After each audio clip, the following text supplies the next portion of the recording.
السلام عليكم ورحمة الله تعالى وبركاته. كل وعنا وناكسن صاحبة قيمها يقدرين تمضن ملك سوى جوكتاني ولبا سيكا سوى نولا صعطان هل كان هو سلطان كتيفي واحد قبرة سلطان كتيفي وررس حانو حقيق دا كوسا ليسان يحويه وقد دبايا كجر الصومالي عالمكا وضبران وركا كويقي دونان وحاكمين قنية قدوميها قبل كبناندير أهنا الدوغة مقدشو عمر محمد عمر فينش ووعد كومري إن ضل كايسان قال لا سجلي كان سياسيين تمعارض عمر فينش أو باقي شعب كصوماليات يسدو كلام تريها قريبة قبل كبناندير إني كهر تكان ciidamada mucaaradka ay ku soo daadiyeen gudaha magaalada Muqdisho gobolka Banaadir uma rabno rabshado dagaal iyo sidoo kale qalalaasad siyaasadeed Umar Finish oo ku hanjabay inuu tallaabo ka qaadi doono cidii isku dayda inay dalka dagaal geliso warka ayaan ku soo gudbi doona wakiilada beesha caalamka oo soo saaray warar kala duwan iyo sidoo kale canaan loo jeediyay ra'iisul wasaaraha xukuumadda Soomaaliya waxaan idin soo gudbi doonaa war kulul oo ka soo baxay safaaradda Mareykanka iyo sidoo kale wakiilada kale beesha caalamka ku sugan xarunta xalana muxuu yahay digniinta ugu dambaysa loo diray rooble ku saabsan xiisada ka taagan Muqdisho iyo sidoo kale go'aanada laga fila karo ee ku soo aadan hadii uu fuli wayo tallaabada beesha caalamka waxaan idin soo gudbin doonaa wararkii ugu dambeeyay ra'iisul wasaaraha xukuumadda Soomaaliya oo qarka u saaran inuu iska casilay xilka xukuumadda Soomaaliya kadib markii uu la kulmay mowjado siyaasadeed oo uusan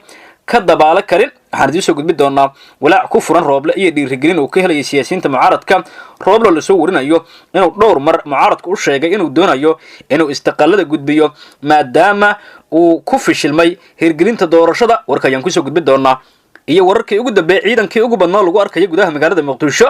walaac laga cabsi qabeen dagaal ka dhaco Muqdisho iyo sidoo kale xarumo kale oo la soo warinayeen mucaaradku isku soo balaarinayaan si ay ula dagaalamaan madaxweyne Farmaajo saaxiibada qiimaha iyo qadarinta mudan halkan waa Suldaanka TV subscribe saara Suldaanka TV si share garay oo muuqaaladan saaxiibada gaarsii si markaas ay kula daawadaan like tii commentiga hanaga iloobin qaybta hoose noogu soo qor markaasi adigoo ka aragti dhiibanaya wararkeena dalka iyo dadka u soo duceey daawada si markaasi alla uu uga badbaadiyo in dagaal uu ka dhaca gudaha magaalada Muqdisho adigoo markaasi alla u baryaya in dhibaatada uu ka dulqaado ummadda Soomaaliyeed waad ku mahadsantiin sida noola socotaan oo diyaar garooba qodobadii aan markaasi dul maray dhameystiran waxaynu ku bilaabaynaa gudoomiyaha gobolka Banaadir ahna duqa Muqdisho Umar Maxamed Cumar Finish ayaa wacad ku maray inuusan marnaba aqbali doonin suuragalna ahayn in caasimada ummadda Soomaaliyeed dagaal laga kiciyo waxaan ahay gudoomiyaha gobolka Banaadir marnaba ma aqbalayo in mucaarad iyo sidoo kale koox dana gaar ah ay ku dagaalamaan Muqdisho sidaasi waxa yiri gudoomiyaha gobolka Banaadir عمر محمد عمر فينش قدوميها قبل كا أهنا الدوقة مقدشة يا كذا واجب إن مهم تهاي إن له جانسمه أوامر تمدحينها الصومالية محمد عبد الله فرماج مرنا بنا وصن أقبل دونين إن جوان كمركز معارض كيكون دون يان إن عاصمة دم قلاسي ربشة أوجا أبوران وصن أقبل كرن رالنا كان نقد دونين سدوا هذا الكل جاي عمر فينش أو كهذا يوم مناسبات كقب سنتم مقدشة أيام مركزي وحا ومركزي كهذا حالة الدجال الدلك عمر فينش ayaa waxa markaasi shacabka Muqdisho uga digay inay ka qayb galaan iyaguna xasaradaha ka jira caasimada iyo wax kasta oo abaabul markaasi qarsoona waxa uu sheegay gudoomiye Umar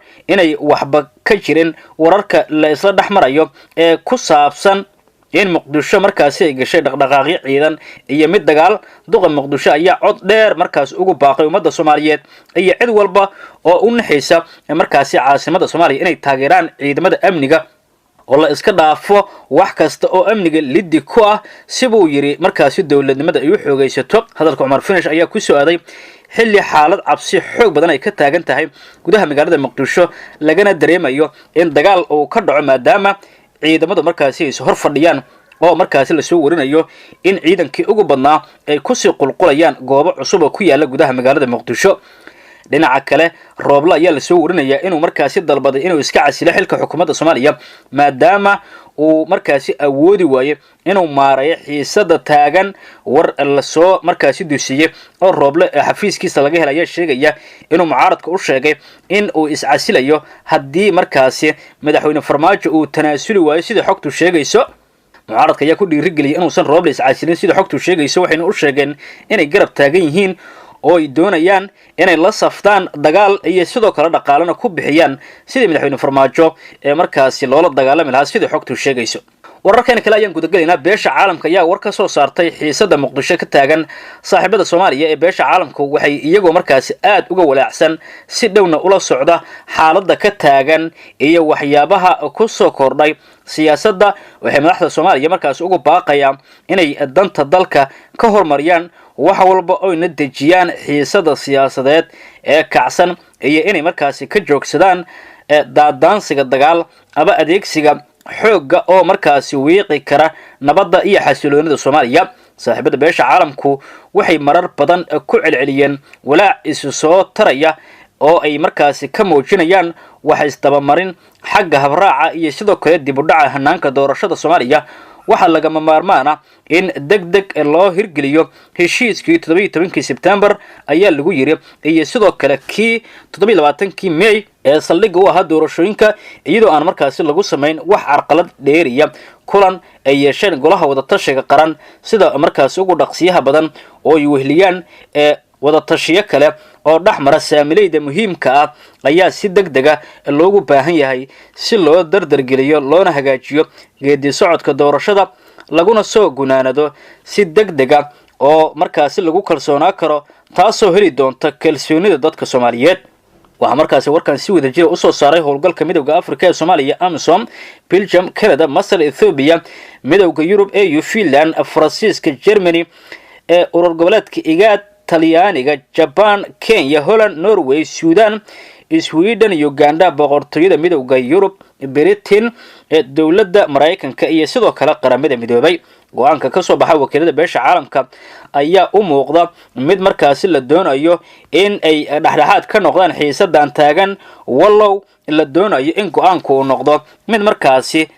xal loogu raadinayo xiisada u dhaxaysa labada xafiis wararkii ugu dambeeyay dhinaca Muqdisho markaynu eegno ciidankii ugu badnaa ayaa lagu soo markaasi daadgureynaya gudaha magaalada Muqdisho iyadoo lagu arkayo Muqdisho ciidamo fara badan